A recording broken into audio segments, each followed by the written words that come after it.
Karibuni dada wapendwa kwa kipindi chingine cha podcast yetu ya leo kwa Kujua Ministries. Kwa majina naitwa Twila Achoka, na mpenda Bwana ni mwokozi wa maisha yangu.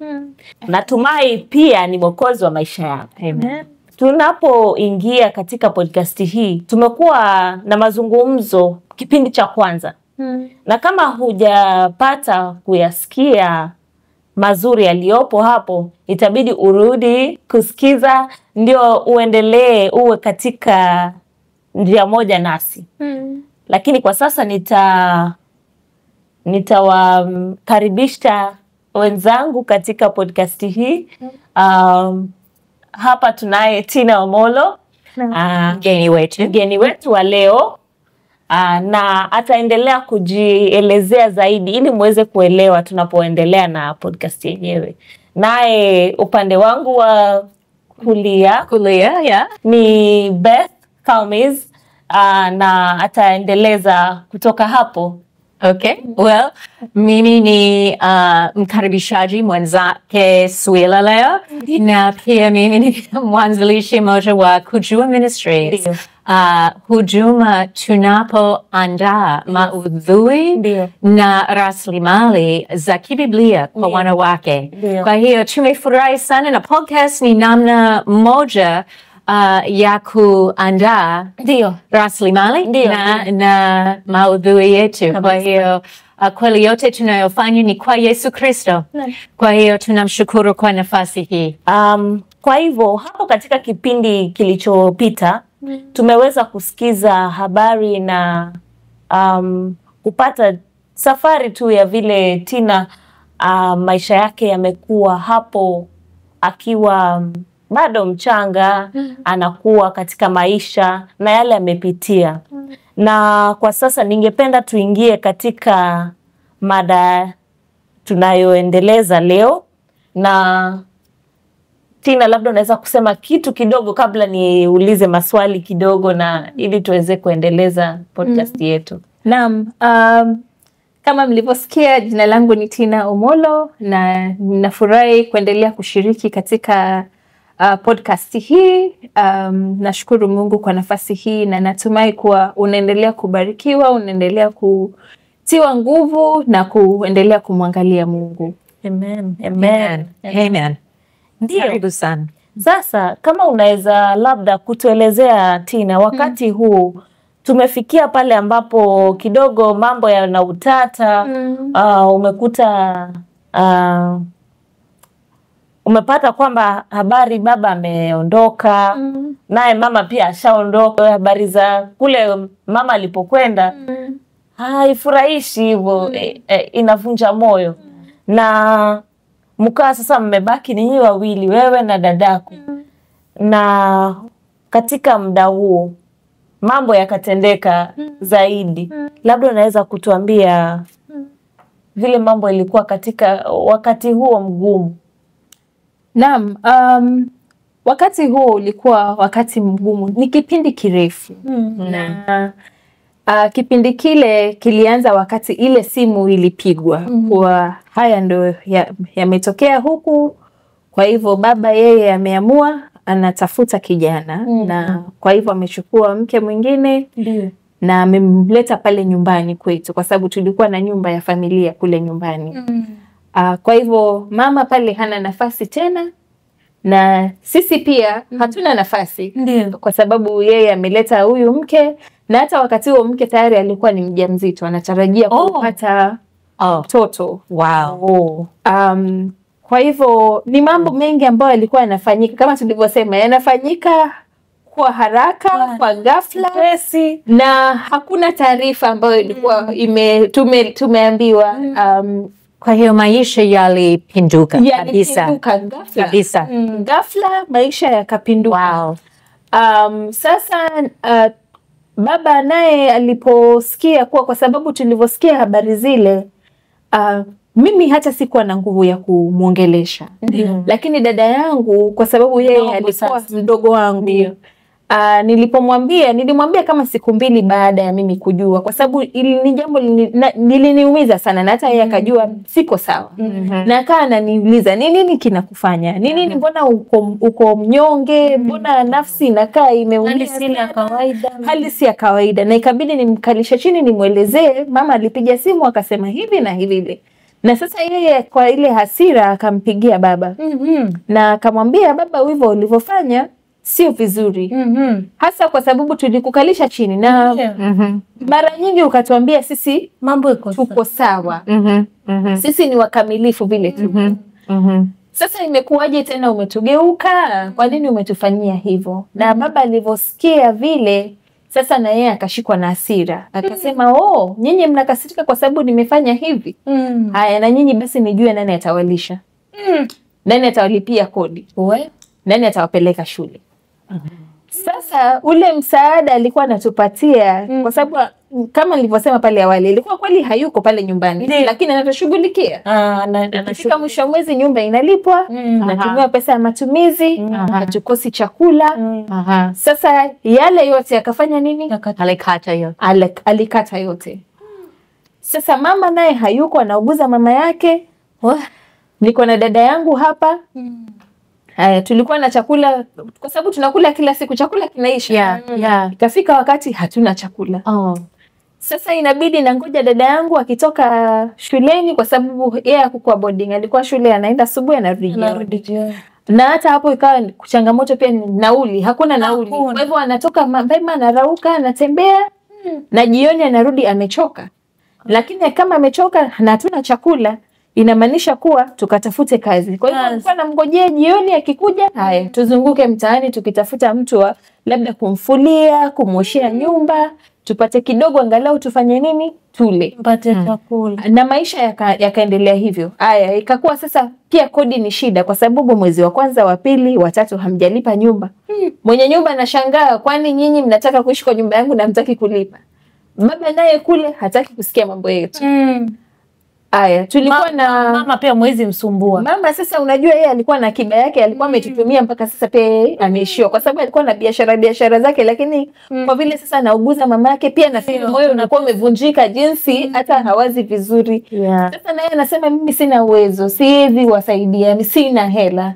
Sasa inabidi sisi wenyewe tujaribu kujisaidia vile tunaweza. Na kweli tukajaribu, mimi na dada yangu. Hamkuwa na auntie, hamkuwa na uncle, hamkuwa na mtu yeyote. Walikuwa na tulikuwa na watu wengi sana ambao tunahusiana nao hapo mjini. Lakini wengi walikuwa ni upande wa baba. Na wale wote ambao tuliwaendea watusaidie, kwa sababu nakumbuka hata kuna shangazi yangu mmoja alikuwa anaishi karibu sana na ile shule dadangu alikuwa anasoma. Na dadangu na mimi tukawaza, tukasema vile yeye anaishi karibu, hata ukienda kule kwake kama ni kutembea utachoka sana.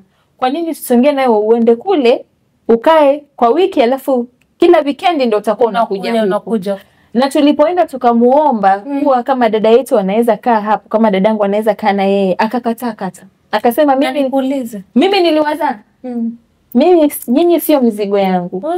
Na ikawa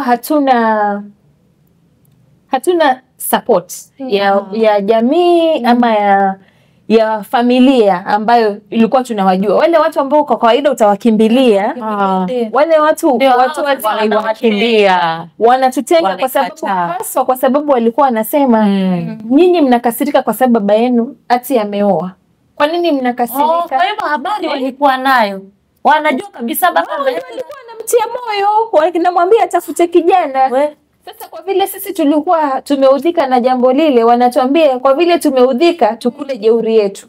Tujue vile sisi tutajikimu. Kwa hivyo hakuna mtu ambaye alikuwa anataka kutusaidia kwa wakati huo. Baadaye ndio mmoja ni mtu ambaye tunahusiana naye lakini si kwa karibu. Kwa sababu sasa ikafika kipindi nyumba sasa imefungwa. Hatuna mahali pa kwenda. Sasa ndugu ya mamangu, mjomba, alivyosikia zile habari akasema mimi naweza kuwachukua mkuje mkae na mimi, lakini shida yeye alikuwa anakaa mbali. Sasa tungeenda kuikaa na yeye, dadangu hangeenda shule. Mombasa, tuko Mombasa. Sasa akasema yeye kweli alikuwa anataka kutuchukua na akasema mimi hamtahangaika na mimi niko. Twendeni. Lakini sasa tatizo ikawa ni tukienda labda niende mimi. Lakini sasa tukienda na huyu dadangu yuko shuleni na shule sasa ni itakuwa mbali zaidi. Haitawezekana.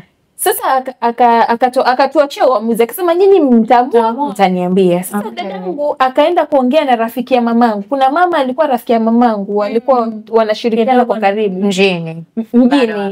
Bado mjini. Ndio akaenda akamwambia mimi haya ndio matatizo yangu, natafuta tu mahali nikae angalau huu muhula ni umalize. Sasa mnafika wakati ambapo mnaanza kutafuta njia ya kuishi kwa wengine. Naam.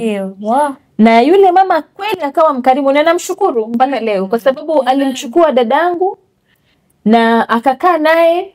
Hata akasema yeye hana shida kuendelea kukaa na yeye kwa sababu wakati huo dadangu alikuwa kidato cha 2. Akasema yeye hana shida kukaa naye hata kama atakaa mpaka malize kidato cha 4. Bora tu tunaweza msaidia kwa upande wa kumtafutia nauli.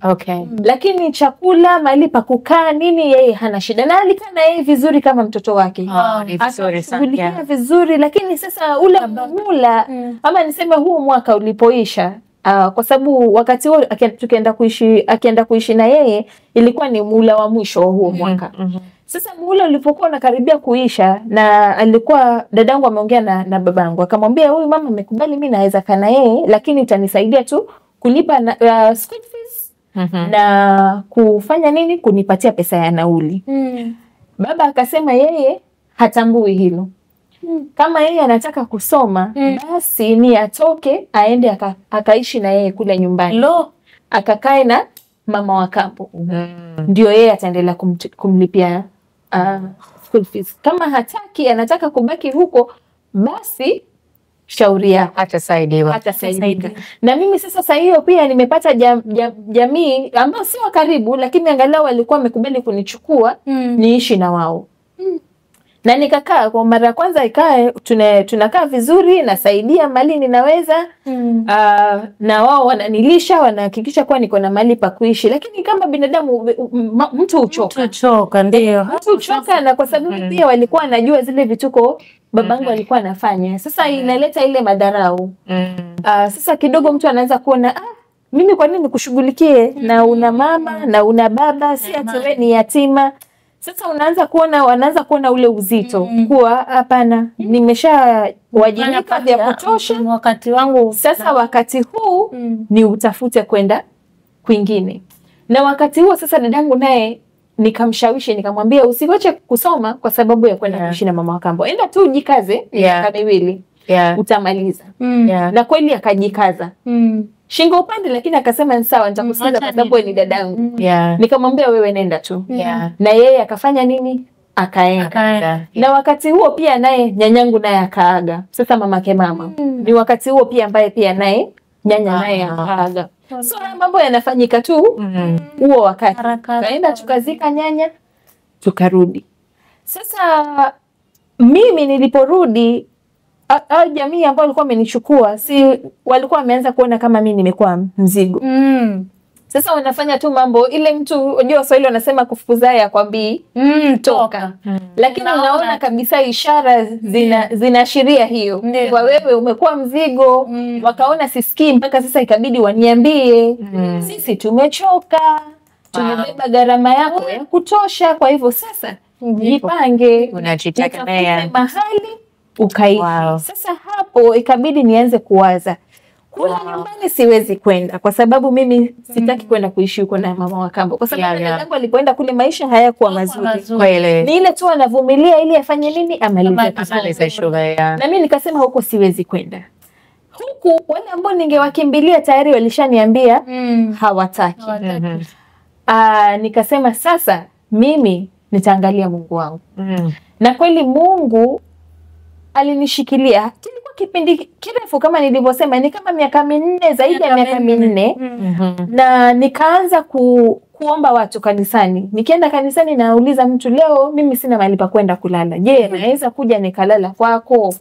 Nataka tu mahali pa kulala. Nataka tu nijue niko sawa. Na nashukuru kwa sababu kuna watu walikuwa wanasema sawa, we kuja, unaweza lala leo ama unaweza kaa hii wiki ukiangalia mali kwingine, na maisha yangu kwa kipindi hicho kikawa hivyo. Leo utanipata huku, kesho utanipata kule. Hapo kanisani wasema ulikuwa tayari umetengeneza yani kikundi cha familia yako ya kanisani ambao unajua angalau wanaweza kusaidia kwa muda ule. Naam.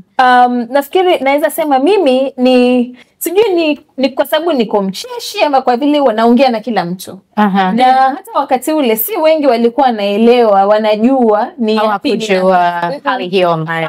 Kwa sababu wakati ninapojumuika na watu utanisikia mimi nacheka, mimi najua kile kiatu nimekivaa na sasa hiyo hata ninashindwa sasa kutoka naenda wapi. Lakini nafikiri hiyo ilikuwa inanisaidia kwa sababu nilikuwa naweza kuongea na watu wengi.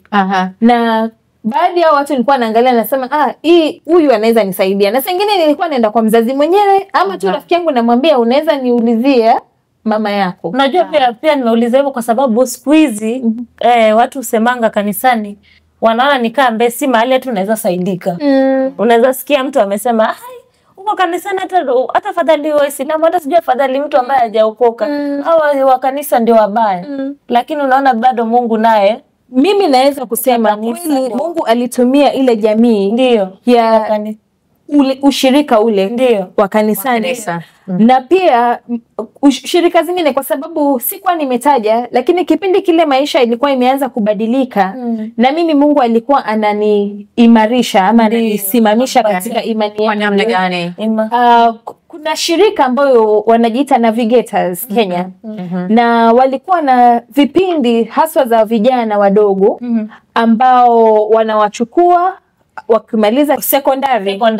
Wakimaliza sekondari walikuwa wanachukua vijana wadogo alafu wanatufundisha ni mafunzo ya kuelimisha kuhusu imani, kuhusu mambo kama kuokoka ni nini, ni jinsi gani tunaweza kuokoka, kuishi katika kanuni za imani, na ni jinsi gani vitu kama imani yako iko wapi, nani anakuokoa, ni Mungu.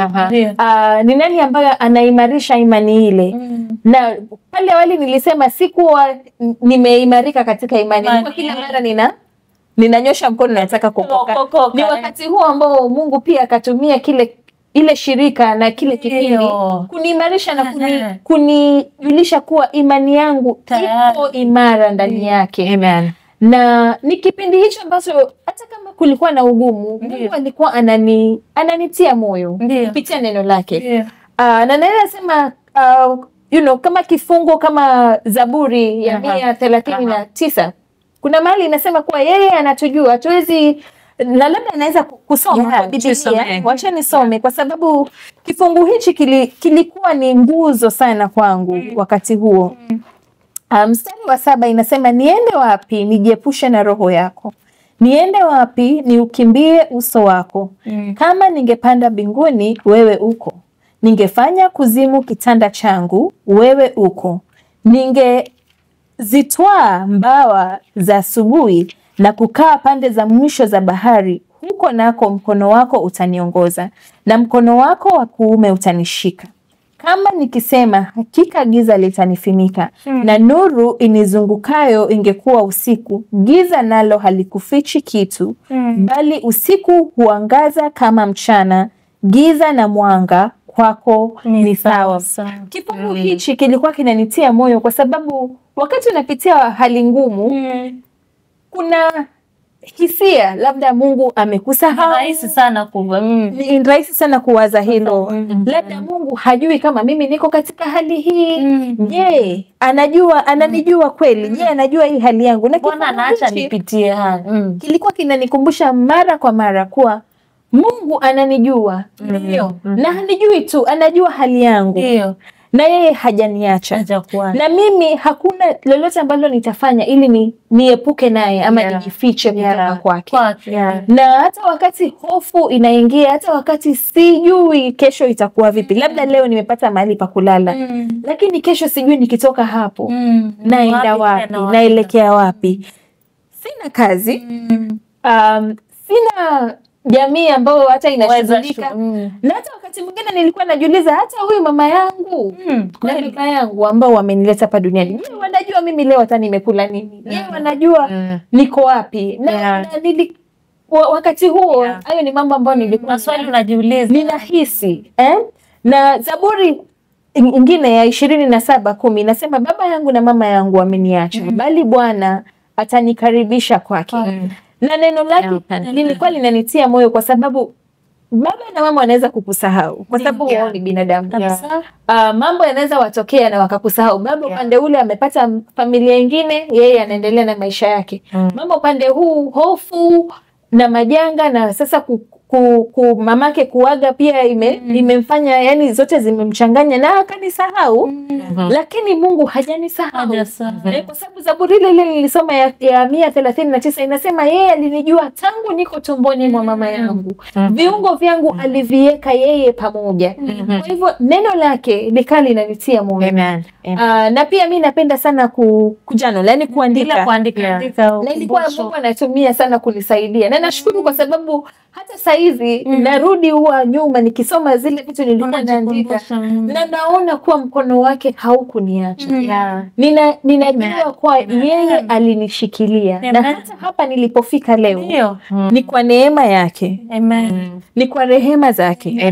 Na ni kwa nguvu zake, kwa sababu bila yeye mimi singefika hapa. Naam. Na pia labda ningesema mtu ambaye amenisaidia sana katika ile hali ni ambaye sasa ni mume wangu, kwa sababu kipindi kile ndio ilikuwa tunataka tunajuana. Yeye pia alikuwa amekuja katika ile shirika ya Navigators na hapo ndo tukajuana. Na tulivyoanza kuwa marafiki tukaanza kujuana, na nikaa namuelezea mimi maisha yangu vile ilikuwa inaenda hivi, lakini kwa sasa hivi hata mambo ya shule, unajua sasa watu wanapanga vile wanaenda chuo kikuu, wanaenda kusomea shule, huyu anaenda kusomea ile, na kila mara wananiuliza na wewe unaenda chuo kikuu lini? Mimi najiambia mimi hata chakula cha leo sijui natoa wapi. Mambo ya chuo kikuu hayako kabisa. Ile ndoto ya kuwa hata naenda kusomea udaktari iliisha na hapo. Na nilipoendelea kumwelezea jinsi maisha yangu yako kwa wakati ule, na hata yeye akawa ananitia moyo, ananiambia unajua Tina, sio Mungu huwa anafanya kila jambo na kusudi. Na mara nyingi kusudi lake hatutaliona hapa ama kwa sasa. Lakini ile imani ambayo tuko nayo kwake inatushawishi kuwa tukamshikilie, tukamtegemea, na hata wakati ambao tutaona kusudi la Mungu vile tu anatubeba katika ile hali, anatuongoza katika ile hali. Hilo lenyewe ni kusudi la Mungu, ili tukaweze ku experience God in the difficulty. Yani hata katika hali ngumu tukamjue, kumwonja Mungu kabisa. Hata katika hiyo hali. Na naenda sema Mungu amemtumia kwa njia nyingi sana kuimarisha imani yangu kwa Mungu, hata kumuona kama baba, sababu yeye si Mungu wangu tu, ni baba yangu. Na wakati ule sikuwa hata na imani katika ndoa, kwa sababu nilikuwa naona kama ndoa ambayo nimekuwa nikijua hii ndo inafaa kukua, na sasa imesambaratika, hakuna chochote.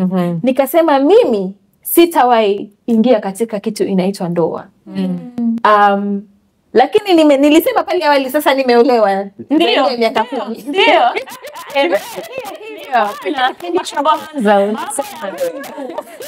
Kwa hiyo ulibadilika, sijui wapi. Ishara ya Mambo ni ya Mungu haya. Mungu ndiye mwanzilishi wa kila jambo. Na hata hali ikawa ngumu vipi, hata hali ikawa ni giza vipi, atiaye nuru ni Mungu pekee.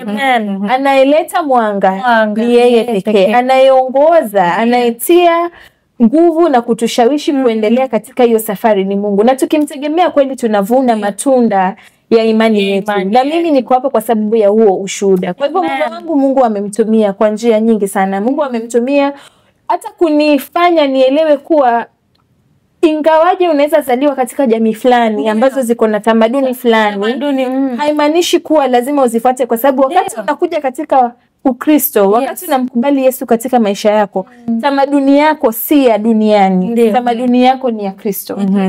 Kwa hivyo mienendo yako na jinsi unavyofanya mambo lazima ziambatane na neno la Mungu. Kabisa. Na nimeona hiyo sana katika maisha yake. Amen. Nina swali kwa sababu nilijua sehemu hii ya maisha yako na ningependa kwa watazamaji wetu kuelewa sehemu hii pia ya maisha yako. Kwa sababu najua bila shaka kuna baadhi wanaofikiria, okay, umekutana na Victor wakati wa kutokuwa na makazi na kuhangaika maisha kabisa, na ulikutana naye katika mahali pazuri. Kwanza tuseme mahali pazuri pa kukutana na mume wako mtarajio ni katika huduma. Sawa, ndio. Kabisa. Kama wewe ni msichana youth bado na unamtafuta mume au labda humtafuti, lakini fanyeni huduma. Inawezekana utakutana na mume wako ingawa hukuwa na labda nia ya kukutana na mume wako, lakini fanya huduma. Mungu anaweza kufanya mambo mengi, lakini pia tungaliweza kuwaza wasichana wengi ambao wanakamatwa katika hali kama hii watamtafuta Bwana. Kabisa, si ndio? Hata watashauriwa na ndugu ambao hawataki kusaidia, si ndio? Mtafute, mpate kijana, mpate Bwana na utasaidiwa. Lakini ulikutana na Victor, mtu ambaye hukujua wakati ule, lakini alikupenda na alikuwa rafiki yako. Ungaliweza kuishi naye, sijui ilikuwaje. Endelea. Hapo ukisema hivyo hata inanipatia kufikiria kwamba unajua tukilinganisha, mimi sana naona nalinganisha wakati wa sasa na mambo ambaye labda yamepita ama muda ambao umepita. Nikifikiria saa hii watu huona kama iweza kuwa upande wa mwanamume ama mwanamke. Unakuta anakwambia mimi nataka mtu akona pesa, ako hivi na hivi. Watu wanaona kwamba pesa ni kila kitu. Lakini unasahau kwamba Mungu naye anatukutanisha na watu. Sasa hatufai kuangalia mambo ya pesa nini, mambo ya kidunia hayo. Lakini upendo wa ukweli ambao sasa ninaona kama vile Tina anavyoeleza kwamba hata alivyokuwa anapitia mambo yote haya, lakini huyu ni mtu anayemjua Mungu. Tumekutana sote mahali pamoja, tunamjua Mungu. Na hicho ndicho msingi bora ambao unatukutanisha. Na sasa mnajenga pamoja. Ndio. Pia nataka kusema, ninaposema labda wasichana wengi wanaojiona katika hali hii wataamua tofauti, lakini mimi sitaki kuhukumu wanawake na wasichana wanaoona wako katika hali mbaya katika maisha yao. Najua kuna hofu hapo, najua bila shaka ulikuwa na hofu, lakini ulichagua tofauti ya kikawaida. Na kweli jambo hili linaweza kushangaza hata kushtua baadhi ya watazamaji wetu, na kweli ningependa uwatie moyo kwa jinsi ulivyoamua na kwa nini. Utueleze kidogo hapo. Victor, tulipatana katika hichi kikundi na shirika ambalo lilikuwa linatusaidia kujua kanuni za imani. Na nilivyosema hiyo kipindi ilikuwa inachukua muda wa mwaka mmoja. Kwa hivyo kila Jumapili mchana tunaenda kama kanisani kwetu, alafu mchana sote tunajumuika pamoja. Na hapo ndio tukajuana. Na tulivyoanza kuwa marafiki, kwa sababu mwaka mzima ni kipindi kirefu, lazima utajua mtu. Nikaanza kumwelezea mimi yale ambao ninapitia kwa sasa, kwa sababu ilikuwa inafanyika, ndio imeanza huo mwaka. Na namuelezea na aka ananisikiza. Kwanza kitu ambacho alinishangaza nalo, hakuwa anazungumza sana. Alikuwa ananiacha mimi niseme bila kunikatiza ama bila kujaribu kutia ushauri ama nini. Lakini kile ambacho alikuwa ananiambia mwisho wa siku niyo kunitia moyo kuwa Mungu hajakuacha. Na yeye anajua haswa kwa nini hili linatendeka sasa. Na ni wakati huu ndio Mungu pia anajenga imani yako. Kwa hivyo wewe mtegemee, wewe mtumainie, na mimi ninakuombea. Na tukaendelea hivyo. Tuseme alitumia Victor sana. Na unajua tukawa marafiki, tumezoeana, kipindi kile kikaisha, tukaweza kuhitimu, hata tuka celebrate na tuka graduate. Sasa mwaka uliofuata ndio kanikalisha. Na napenda hiyo sana kwa sababu kuna wanaume ambao hawatakuwa wazi kwako. Watakuonyesha tu ishara, lakini hawatakukalisha wakuambie. Lakini mimi namheshimu sana mume wangu kwa sababu yeye hakunionyesha tu ishara. Kwa sababu sote wawili tulikuwa tunahisi ni marafiki, lakini sasa ninaona tunaanza kuwa zaidi ya marafiki. Na akanikalisha chini, akaniambia, Tina, mimi nimeweza kukujua mwaka huu mzima. Na nataka kusema kuwa ninakupenda. Na nataka nikuombe uingie katika uhusiano na mimi ambao Mungu akitujalia tutaweza kuoana baadaye. Na hilo ni jambo ambalo mpaka leo ninamshukuru kwa sababu si mtu ambaye aliniacha tu nikifikiria labda sio. Alikuja wazi. Na hata uwazi wake akasema kabisa madhumuni yake. Madhumuni yake ilikuwa ni kama utakubali tuingie katika uhusiano. Na Mungu akitujalia pale mbeleni. Mungu akitujalia tunaweza kuingia katika ndoa. Na kama nilivyosema pale awali, mimi wakati huo sikuwa naamini mambo ya ndoa. Na nakumbuka nikimwambia pia mimi wewe ni mtu ambaye ni mzuri na ninataka nijaribu uhusiano.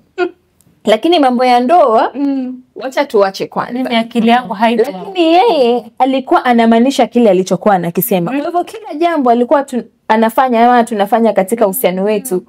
Alikuwa anazungumza sana kuhusu maisha ya najua tukiwa na watoto, na mimi nashindwa huyu kijana mambo ya ndoa tunatoa wapi? Mimi mwenyewe sahii mimi na moyo wangu unaumia kwa sababu ya ndoa na sijapona. Na nikajaribu, kuna kipindi ambacho nilijaribu hata kumsukuma sana. Nikawa namwambia mimi haya mambo siyataki, mimi mambo ya ndoa sitaki. Na nasema kuwa Mungu amemtumia sana kwa sababu hata wakati ule ambao nilikuwa ninamsukuma na sitaki mambo yake, kwa sababu yeye ninamwona anang'ang'ana kuwa lazima hii kwa sababu kama tu tuko kwa uhusiano na pale kilele sio ndoa, tunafanya nini? Ndio. Kwa sababu hivyo ndio alikuwa ananiuliza hapa tunafanya nini haswa. Na ninaona kuwa Mungu pia alimtumia kuwa hata wakati nilikuwa namsukuma yeye alikuwa tu anasema, naelewa kuwa moyo unaumia. Naelewa kuwa baba yako amekuvunja moyo na amekufanya uweze kuona wanaume wengine kwa njia ambayo si ya kawaida. Na ninaelewa hilo. Lakini nataka nikwambie mimi sio baba yako, lakini hakuna jinsi nitaweza kuprove. Uwezi kudhibitisha. Siwezi kudhibitisha kwa sasa. Lakini ninaomba tu unipe nafasi. Na mimi mara kwa mara namwambia hata baba yangu pia alikuwa anakaa ni mtu mzuri. Kuna mengi aliyasema ambayo hakuyatimiza. Kwa hivyo wewe tofauti yako na yeye ni gani? Na kananiambia kweli mimi sitajitetea, lakini Tina nataka ujue mimi niko hapa. Ile siku utamua kuwa unataka kurudi, unataka tuendelee na hii safari, mimi sitaenda mahali. Na kweli alikuwa ananijulia hali, hata kuna wakati aliniombea nafasi nikaishi na mama yake, kwa sababu yeye tayari alikuwa shapata kwake, ako na kazi. Lakini sasa hatukuwa tumewana, kwa hivyo singeweza kwenda kuishi na yeye. Ndio. Akasema kwa vile hauna mahali pa kwenda, wacha niongee na mama. Na kweli akaongea na mama yake, akamwambia huyu Tina hana mahali pa kwenda, unaweza kaa na yeye kwa muda. Na mama akanikaribisha. Wow. Jambo la ajabu sana. Na nikaona kuwa familia hii ni familia ya upendo, ni jamii ambayo wanachukua vile ulivyo, kwa sababu pia mama yake ni Mkristo. Anatumainia Mungu, na nimeona hata vile sasa nimekuwa kwa ndoa na mtoto wake kwa zaidi ya miaka 10. Ni mama ambayo hata imani yangu ameijenga sana. Na mume wangu pia Mungu amemtumia sana amesawazisha mambo mengi ambayo hayakuwa sawa. Mungu amemtumia kurudisha imani yangu katika ndoa. Amemtumia kuregesha imani yangu katika hata jamii na jinsi ambavyo tunaishi. Namuona jinsi anavyohusiana na watoto wetu kama baba. Jinsi anavyowapenda. Yale mama ambayo kawaida kama wewe ni mwanamume wa Kijaluo huwezi fanya. Tangu watoto wangu ni wachanga, kwanza haswa Neema kwa sababu alikuwa mtoto wetu wa kwanza na hatukuwa na msaidizi nyumbani. Alikuwa anafua, anapika, anambadilisha nepi, mambo ambayo nadhani nyinyi mmeshangaa. Unatarajia kuwa mwanamume lakini alifanya na Mungu amemsaidia, na si kujifanya, ni kufanya kwa roho na moyo wazi ambao unatokana na ule upendo ambao ako nao kwangu na ule upendo ambao anapenda na Mungu na anataka kuniheshimisha, na kweli naweza sema ameniheshimisha. Mume wangu ameniheshimisha kwa mambo mengi sana na amenipatia nguvu ya hata kuongelea ndoa na hata kujaribu kutia wengine moyo kuwa inawezekana. Kunao wanaume wazuri bado, kuna watu ambao kweli wanamwamini Mungu kwa kikweli na wanatupatia mfano ama wanatupatia picha tofauti sana wakati tunazungumzia ndoa na jamii. Naam. Amen. Well, najua muda wetu umekwisha sasa. Muda umekimbia tena. Lakini wewe ulipendekeza mstari kabla ya kipindi chetu ambayo mimi nadhani utusomee, na ni Zaburi 68 mstari wa 5 na wa 6. Kweli nadhani kwa sehemu hii ya maisha yako mistari hii inasema sana. Kwa hiyo ningependa utusomee mistari hii. Naam, nitasoma Zaburi hiyo ya 68 mstari ni wa 5 na wa 6. Nasema, baba wa yatima na mwamuzi wa wajane ni Mungu aliye katika kao lake takatifu. Mungu huwapa wapweke makao yao, huwapa wafungwa uhuru na kuwafanikisha, bali wakaidi huishi katika nchi kavu. Amina. Amen. Amen. Sentensi hii ya kwanza ya mstari wa 6 inasema tofauti kidogo kwangu, lakini Mungu huwakalisha wapweke nyumbani. Amen. Kwa hiyo pengine unasikia upweke leo. Pengine kidogo habari zako inafanana na habari ya Tina. Lakini msikilize kwa jinsi alivyoenda kwa Mungu. Kwa jinsi alivyojiunga na huduma fulani ambayo ingemjenga. Kwa jinsi alivyofanya familia yake kuwa kanisa lake, watu waumini wa kanisa lake. Na katika hayo yote na jinsi alivyomkimbilia Mungu kila wakati, na kweli kudai mstari au tuseme Zaburi 139.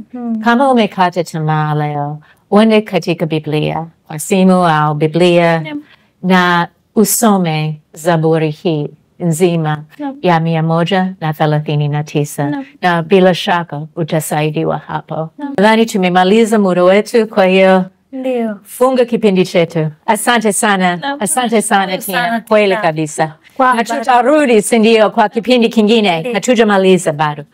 Asante sana Tina kwa safari hii yako ambayo inajenga.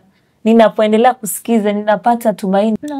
Ndiyo. Na pia kwamba hata yale tunayopitia tukizidi kumtumainia yeye, hakuna kilicho kigumu kwake. Hakuna asichoweza kufanya. Ndiyo. Mpaka kipindi chetu kingine, kwa sasa tutakamilisha kipindi chetu. Zidi kukaa nasi, usibanduke hapo.